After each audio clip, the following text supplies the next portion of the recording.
Hi, everyone. Welcome to the Teach Middle East podcast. My name is Leisa Grace. Today, I am delighted. I'm allowed to say that today, people. I'm delighted to have with me Hannah Wilson, Rebecca Annand, and Tracy Moxley on the podcast. And we're going to be talking all things women in education leadership and women in leadership in general, leading up to our big event on September 28th at Heartland International School in Dubai. If you haven't got your ticket, or if you're listening to this podcast after that event and you did not attend, I'm annoyed. Put that on record. But if you are listening before the event, please make sure you get the ticket. The link is going to be in the show notes. Welcome, ladies. Let's start with Rebecca. My name's Rebecca Annand. I am co-founder and managing partner of Infinite Learning. That's a company that was established here in 2015, focusing on professional development in education, particularly well known for running and delivering all the national professional qualifications. I am also co-founder and managing partner of the Safeguarding Alliance, which focuses pretty much, as it says on the tin, on all things safeguarding. I have been in Dubai for 28 years. Woo, she's beat me. Welcome to the podcast. Tracy Moxley. Hi, everyone. Hi, Lisa. My name is Tracy Moxley. I am the Executive Director of New Century, working through Abu Dhabi and Elaine. We have 8 schools there, and it's my pleasure to work with teams within all of those schools. I've been an international leader in education for around about 15 years and have worked in Europe, in the UK, mainly Switzerland, Spain, in Dubai and in Abu Dhabi. And I've been here this is my 12th year in the Emirates. Welcome. I have you beat though, Tracy, with my 14 years. I know. Welcome to the podcast, Hannah Wilson. Hi everyone, great to be here. I'm the infiltrator. I live in England. I have not worked in Dubai. I've been to Dubai a few times. I've met all these lovely ladies through different activities that I've done as a leadership development consultant and coach. I met Rebecca first when I was working at the University of Buckingham. We had quite a few Zooms, but then the pandemic wiped us out.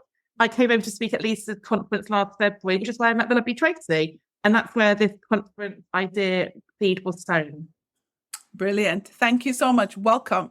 So as I told you at the top of the podcast, we're going to be talking women in education leadership. We're going to be talking about the event, but we're also going to be talking about the general barriers and building bridges and how, as women, we can support and uplift each other on this journey.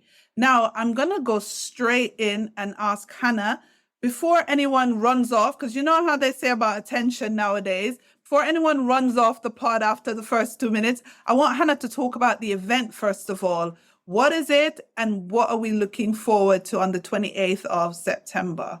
Sure. So it is a Saturday event. It has been co-organised, curated by 9 of us. So it's got quite a lot of brain power behind it.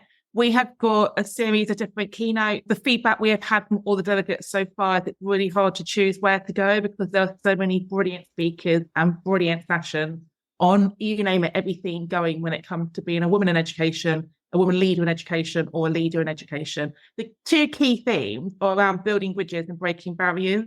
And I think that gives you a good kind of sense of the outcome we want to get from the conference.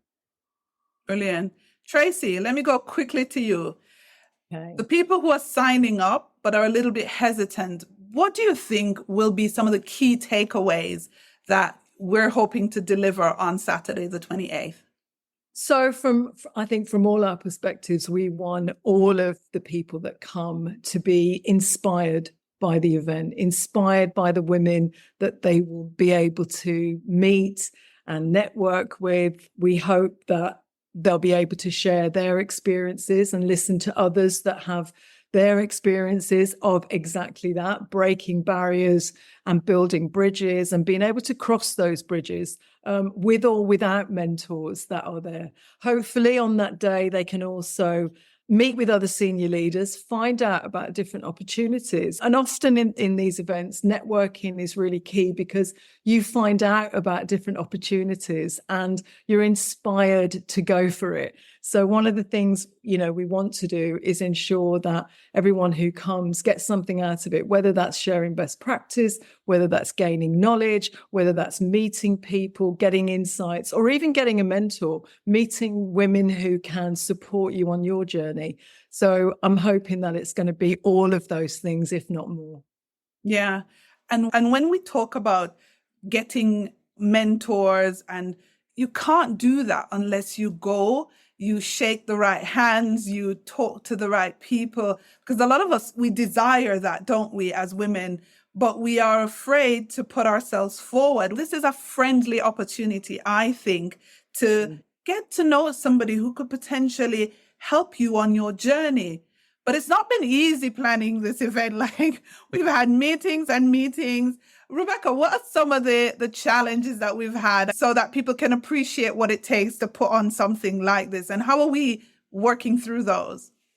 Sure. Look, any event of this scale is always going to be a massive undertaking. And if we think about initially just agreeing the concept and even the need for such an event, we sat around as a team and came together and said, do we believe that there's actually a hunger for this?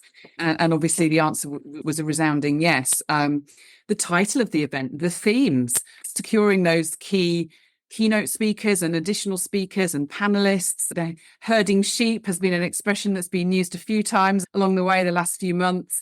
Simple logistics like the when, the where, what's the right time of year to run this? What date should we be doing it? Where can we host it? On the day logistics, F&B, breakout rooms, ICT. And then, of course, events such as this, the marketing. We had some colleagues on the Helen Farmer show yesterday, and all the teams involved have done their part in marketing on social media and direct mailing with all our precious contacts, and the list goes on. So it's a big challenge to coordinate all of that across such a diverse group of speakers and making sure that all those speakers and the themes align with this mission to empower women leaders. But I have to say, it really has been an incredibly good and enjoyable team effort. Lots of meetings, obviously clear guidelines and timelines to follow. And I have to say kudos and thanks to Hannah Wilson, because she really has been the driving force behind this, bringing us together with clear agendas, setting us goals, appointing roles and responsibilities so that everybody knows what they're contributing, and really leveraging the strengths of each member of the team to create this impactful event. And so for me, when I reflected on this, I was thinking, actually, with the embodiment ourselves of what we want to achieve with the event, because we're there as a group of women supporting one another, learning from one another, coming together, so that we've got this wonderful collaborative approach. And really, for me, I think affirming that we are, as women, we're better together. So yeah, it's been hard work, but it's been a lot of fun, and we're all very excited and delighted to be part of it. Superb. So all that work, guys, if you're listening to the pod or you're watching us on YouTube, you cannot allow it. If you're a woman, or let me just say this, if you are a male ally, because I don't want you to walk away from this pod, all my male allies out there, thinking it's not for you. It's definitely for you, 100%. So all that work, don't let it go to waste. Definitely grab your ticket. The link again will be either on the YouTube show notes or in the podcast show notes on Apple and Spotify. So we've made a case for this because I think a lot of times women are in their little silos, in their little corners, and they have similar issues going on, especially in educational leadership in this region. So Tracy, I'm coming to you specifically because I want to talk about the biggest barriers for women in leadership. As someone who has risen, and you are where you are. By the way, guys, come and tap Tracy's shoulder on the day and get some knowledge from her. What do you think are some of those barriers that women are facing globally, but then also bring it specific to this region if you can? So look, I think when we look across the world, we know that women and girls are struggling in many parts of the world. Even to get a good education, it can be a real struggle, a real war to get education for girls across the world. And we can't forget that. I think there's a lot to do still with women rising through the ranks. That said, bringing it home, I think the UAE is an amazing place for opportunities. I think there are greater opportunities here, I would say, particularly in education for women than in other areas, in other businesses, I would say. From myself, I think still those stereotypical gender perceptions still exist. I think women, it's that thing of doing more. I think women still need to do more in order to be recognised and for their talents to be seen by those above them. They're often men, I have to say that, and that's fine. I've been very lucky to have mentors who have given me a seat at the table and recognised my skill set. And so I think we're overcoming, I think, those gender perceptions, things like men being seen as leaders. It's really funny. We had an email this week where we said, oh, the CEO would like to join the meeting. And immediately the person wrote back and said, when does he want to join? And of course, my CEO is female. But that's just a prime example of those biases still existing. Qualities like being assertive, being a risk taker, being aggressive in business, all still, I think, associated with men. And those are the kind of female qualities, just for exaggeration, empathy, caring, EQ, maybe being more communicative, often viewed as softer and therefore not what is required to be a CEO or a senior executive in many businesses. I think pay inequality is part of it. I also think, though, that women themselves need to really step up and be more confident in their own abilities. And I say that because if you look at some of the data, women are less likely to apply for those jobs that they're absolutely capable of doing, but may not fit the complete job description. And so they don't apply. We want to tick all of those boxes, but I think we need to self-promote more. I think women are less likely to self-promote. So all of the above, really. And I think we need to put ourselves forward, put our best step forward and shine and take up the opportunities that are around us in order to do that. Yeah, I do agree with you. I think as well, when you talked about not putting ourselves forward, a simple thing as going somewhere where there are other powerful women in the room, sometimes we're even hesitant to do that. So again, I keep harping on about the fact that just showing up to an event like the Women in Education Leaders Summit is something that if you do it, it's a step out of your comfort zone. And who knows, you might meet someone. But then I wanted to find out from Rebecca, sort of the women who are struggling with that balance, how do you think they can navigate the professional and the personal expectations? Because we all know women have that duality that they have to grapple with. What are your thoughts? Yeah, it's such a commonly asked question, isn't it, when we look at women in leadership roles? But rightly, because as women, we're women, we're friends, we're colleagues, we may be mothers or a partner, we may be a wife. In whatever role we fulfill outside of our work, we tend to set pretty high expectations for ourselves. And if you combine that with a highly demanding leadership role at work, you can get these feelings of guilt or am I good enough? We often hear it referred to as imposter syndrome because it's also intertwined and it's very hard to totally separate your work from your personal life. They're very involved. My example, just because I think it's pertinent to the conversation, I came to Dubai as a teacher. I taught in the UK and here. I then changed careers and went into advertising and marketing and requalified.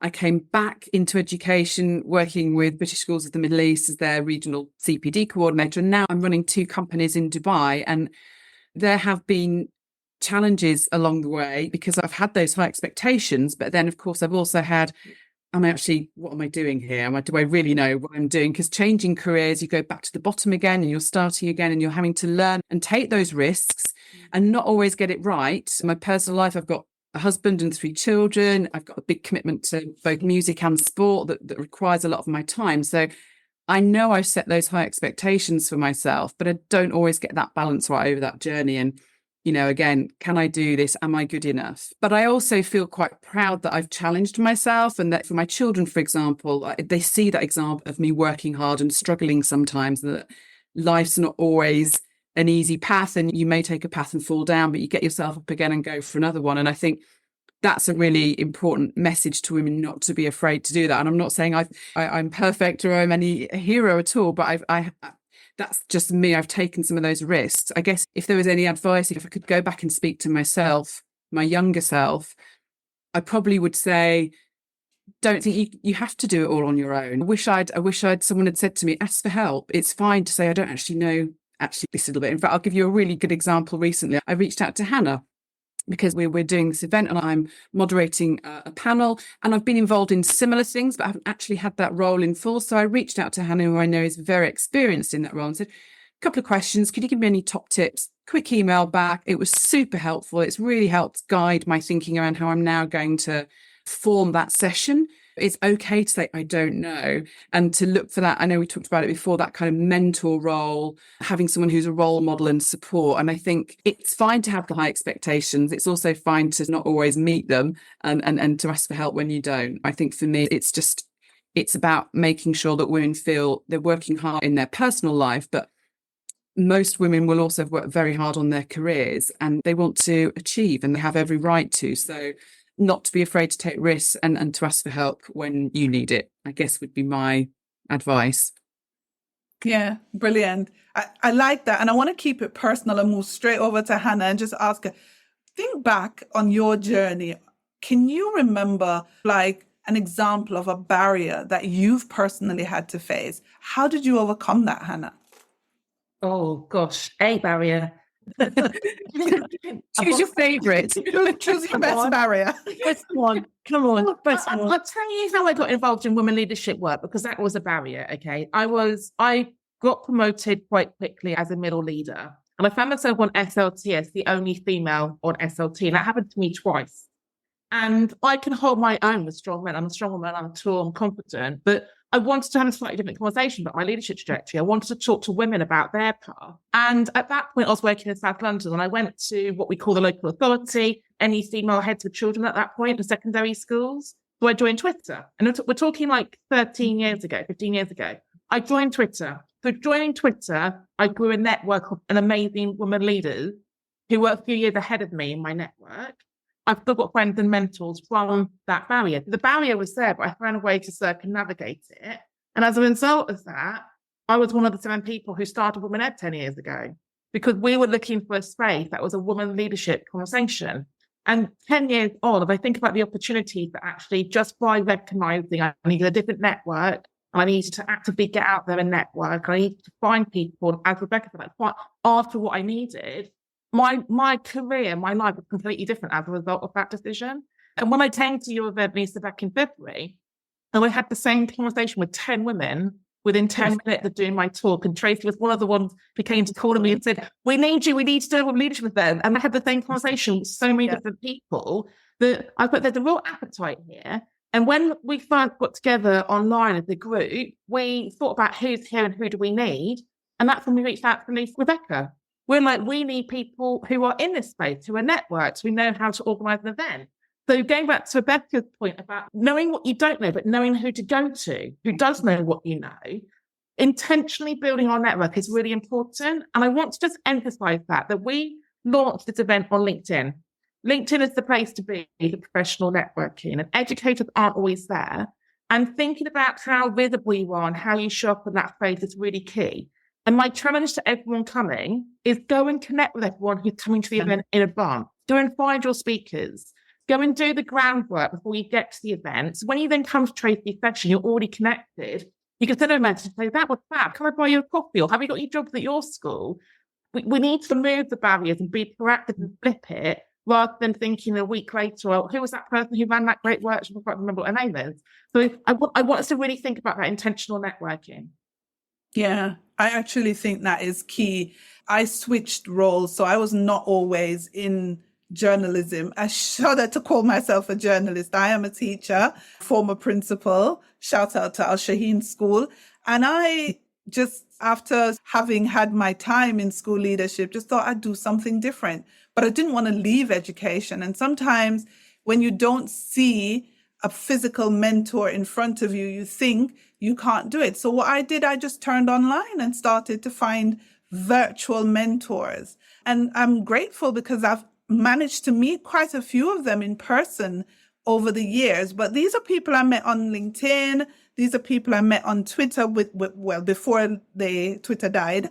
And I actually think starting, like Hannah said, online and formulating those networks and then bringing that into maybe going to an event like the one on the 28th and just tapping that person saying, I follow your work. It would be good to talk about X or Y. You'd be surprised at how kind people are. I think we are afraid within ourselves until we put ourselves out there and realize that people are pretty kind.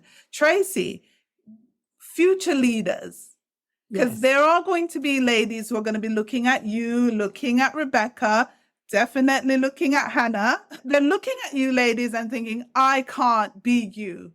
They can't be you, but they could definitely aspire. What advice do you have for the next generation of women leaders that are looking to break into those positions that you guys have attained? I think going back to what Hannah and Rebecca have said, Rebecca's just done something that inspires her. She's found that thing that's inspired her and driven her forward to change the career. That's difficult. Hannah has done the same. She's found something. She's found ways to get to it. So my initial advice is follow your dreams, not someone else's. Follow what you want to do. And I really believe that you can achieve anything if you have a singularity of mind. I would advise people to look for opportunities to showcase themselves. Look for ways that you can really show your leadership talent or your talent for organizations or your talent for networking or interaction with others, whatever it may be, creative industries, whatever. Take advantage of professional development. Go and see your line manager. Go and say, I'm really interested in developing my skills here, or I'm really interested in doing this particular course. And you know what? If that doesn't work, invest in yourself. So I remember just being in a position where I thought, I really want to do that and I need to do that. No one's going to pay for me. Out came the credit card and I paid for myself. So I think that's a way forward. Pay for yourself, pay in installments, but get what you need to drive yourself forward. The other thing I would say is get a mentor who'll give you a seat at the table. I made it, and I still make it a real focus of mine to seek out that talent and push my colleagues, my female colleagues and my male colleagues forward and give them a seat at the table. Show them that they can do that. Show them that they are able. And it's that confidence again. It's going back to that confidence in yourself, knowing that you're able to do that. Look, women run homes. They have demanding jobs. They bring up children. They pay their bills. They organize and actually are very skilled and multi-talented. So never, ever think that what you're doing is not fabulous. You only need to look at the women beside me here to know that's the case. Yeah, brilliant. Thank you. Rebecca, if they're looking for opportunities, because where you work in your companies, you see a lot of ways that women can get trained, get advanced in their careers. What are some of those opportunities that you've come across that people might not even be aware of? In terms of training and professional development? Exactly. Yeah, it's an interesting question, actually, because obviously at both Infinite Learning and the Safeguarding Alliance, we run a lot of professional development courses. But as I mentioned earlier, Infinite Learning is perhaps best known for the NPQs that we offer. So we run those in partnership. So that's, sorry, for those of you not familiar, you probably are because we're in an education style forum, but education and acronyms, we're renowned for them, aren't we? So the Department for Education in the UK offer the National Professional Qualifications, and Infinite Learning runs those in partnership with the University of College of London.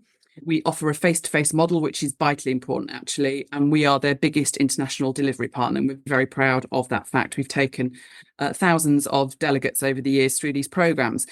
And it was interesting because we were just looking at some numbers the other day, and this is I find this a really interesting trend. So this is just, we go cohorts back to number 1, and we're recruiting for 7 and 8 now, but just a couple of cohort statistics. Is that for the senior leadership on cohort 5, we had 54 women versus 25 men. And in the MPQH, we had 40 women versus 18 men. In cohort 6, the senior leadership had 36 women versus 14 men. And the National Professional Qualification for Head Teachers had 24 versus 12. So I think almost double the numbers of men to women. The significance of that, clearly what we're seeing is we could debate the significance of that probably for some length of time, but I did find it really interesting when I looked at that. We've run one executive leadership program thus far, face to face here.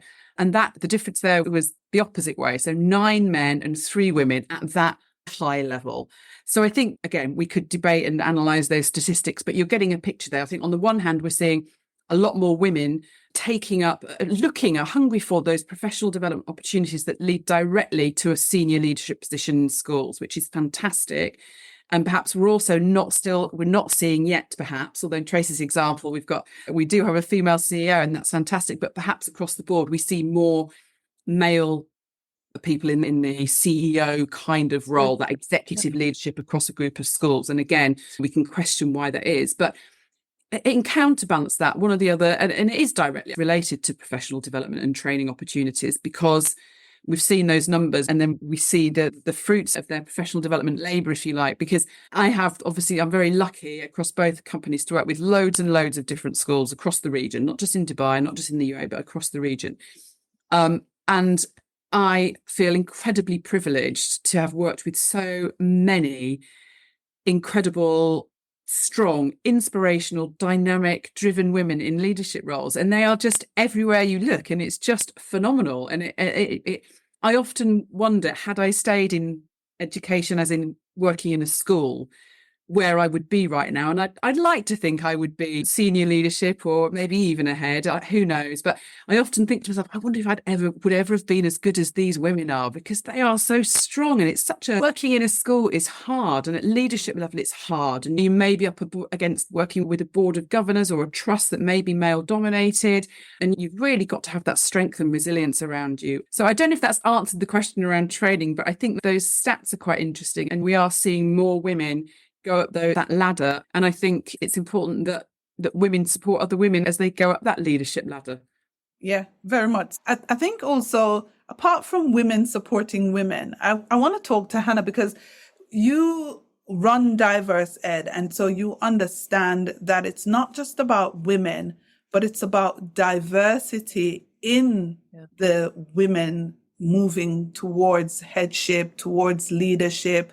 What can be done, do you think, systemically to help a diverse group of women aspire to leadership?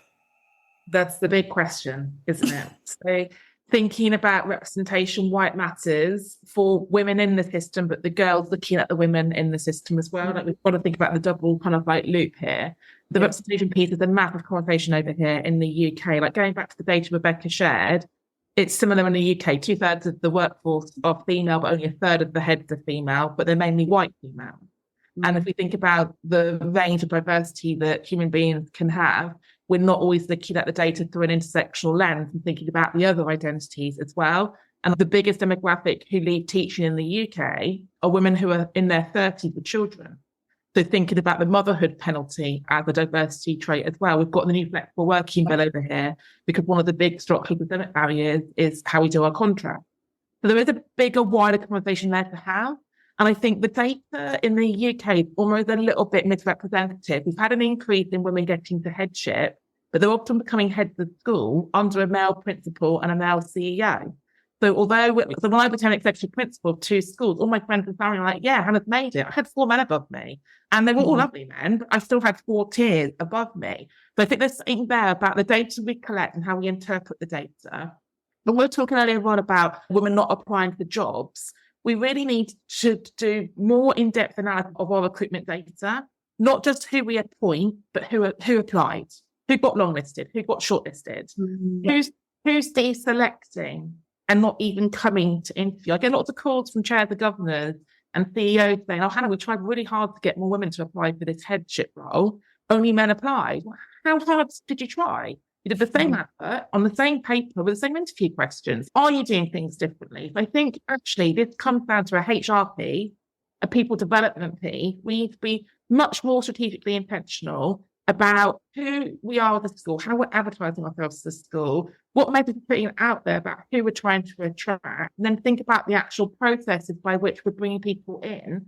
And I didn't start Women Ed to start a school, but when I was then a head teacher, or the founding head teacher of a brand new school, I didn't have to pay for any adverts. I staffed my whole school through my network because I'd spent the time doing the networking.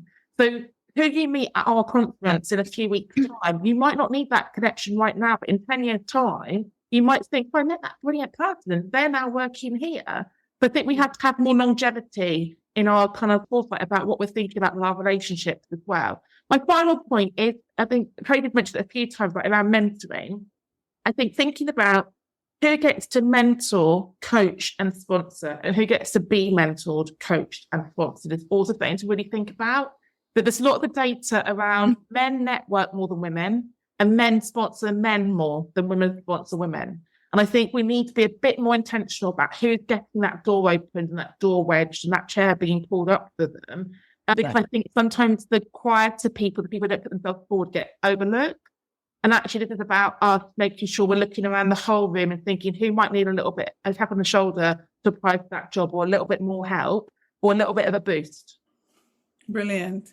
So this is a teaser, guys. And so we will be talking about this and so much more at the leadership event on the 28th, Women in Education Leadership Network Conference on the 28th of September at Heartland International School. So to wrap up the podcast, I'm going to go one by one. I want you to look at camera. So where's camera? Okay, there's camera.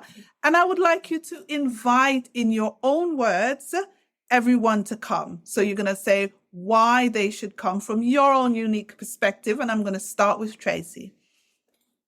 I think you should come and meet us there and meet other women there and share your experiences. We can share ours, we can network, we can inspire one another, and we can learn. Thank you so much. Rebecca. Yeah, obviously everything Tracy has just said, but come and have fun, come and enjoy. This is going to be a really exciting event. We've got some fantastic speakers, but it's really a chance for you to meet other people, to network, make the most of this. Anyone who's been on any of my trainings will know I call these events educational spas. So keep that in mind and think about it being a day, not at the beach or at the spa, but it is a Saturday, but it's your educational spa. So come along and make the most of it. And while I've still got the mic, if you would like to book your place, please try and do so in advance. The website is www.infinitelearning.ae, and you can book online on that webpage there. Brilliant. Hannah, straight at camera. Trying to think of the quote, and I can't remember the quote, but the summary of the quote is be in the room. If you're not in the room, you're going to miss out on the conversations. Don't be a voyeur. Don't be watching it pan out on your social media. Don't find out on Monday morning at school that everyone else went there and you weren't there. You never know who you're going to meet. You never know who you're going to know in the room already. Don't let this be a regret, personally or professionally. I promise you won't regret it. You're going to absolutely love it. And we will look after you. If you do want to come by yourself, you don't know anyone else coming, we are smiley, friendly people. We will look after you. So take that risk and take it. Brilliant. So you heard it from the ladies, guys. Do book your ticket in advance and make sure that you are there in the room. And make sure you speak to people when you come.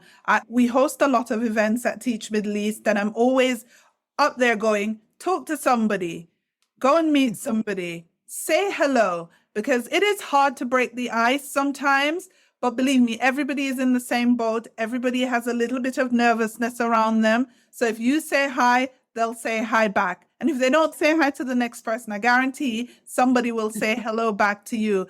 We are so excited about this event. If you are listening to this podcast after the event, shame. No, but if you are listening to it after, hopefully there'll be others, and you would have been so much better for having made the effort to join us. Thank you so much for being on the podcast, Tracy, Rebecca, Hannah.